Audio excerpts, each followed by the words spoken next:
अस्सलाम वालेकुम। अज तुहाडी समातां दी नज़र इंतहाई अल्लाह ताला दी ज़ात दे नेक बरगुज़ीदा बंदे उन्हां दा एक छोटा जिहा वाक़या बयान करन दी कोशिश करांगा।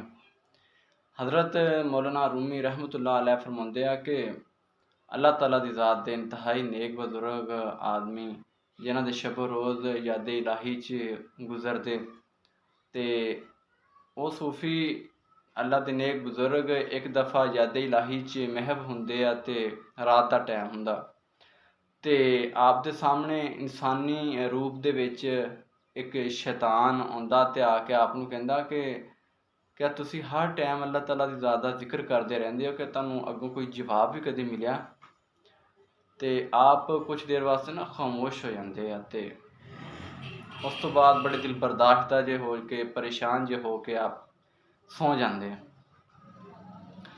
ਤੇ अल्लाह ताला की ज़ात की करम नवाजी होंदी है आप के नसीब जाग जाते हैं। आप नूं हज़रत खिज़र अलैहिस्सलाम की ज़ियारत होंदी ख्वाब दे विच। हज़रत खिज़र अलैहिस्सलाम आप दे नाल मुलाकात करदे ते आप नूं कहंदे आ अल्लाह दे नेक बंदे तुसीं यादे इलाही तो क्यों दूर हो गए हो।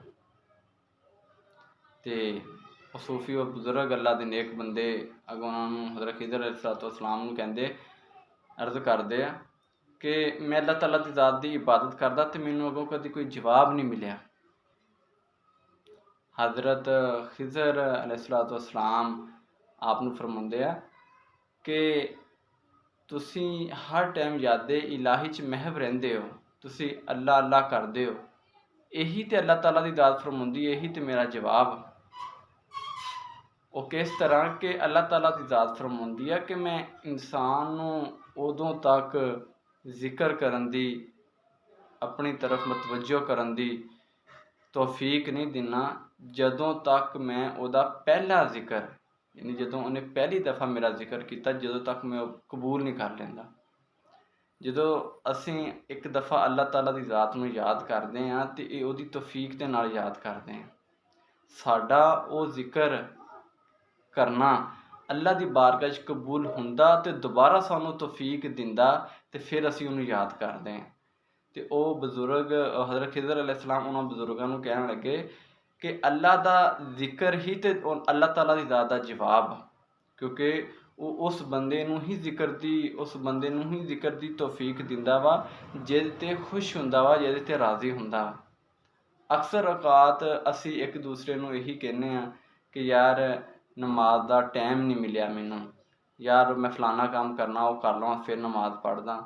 और चलिया तेरी की मजाल कि तू उस ज़ात के सामने पेश ना हो, तेनू उस ज़ात ने तौफीक ही नहीं दिती। ये किस तरह हो सकता कि वह ज़ात तेनू तौफीक दवे तो तू उहदे हजूर हाज़र ना होवें।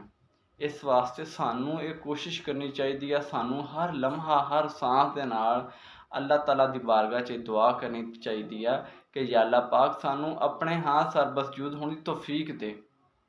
असी जिहड़े इस दुनिया के जंजाल दे विच फंस चुके हैं, सानू दुनिया की रंगीनी तो महफूज करके दीन की रंगीनी सानू दे, दीन की हिरस दे, सानू दुनिया की हिरस तो महफूज फरमा, सानू दुनिया की हिरस तो दूर कर दे। या अल्लाह पाक साडे ते करम नवाजी फरमा। तो अगर मेरी ये वीडियो अच्छी लगे तो मेरे चैनल नूं जरूर सबसक्राइब करो।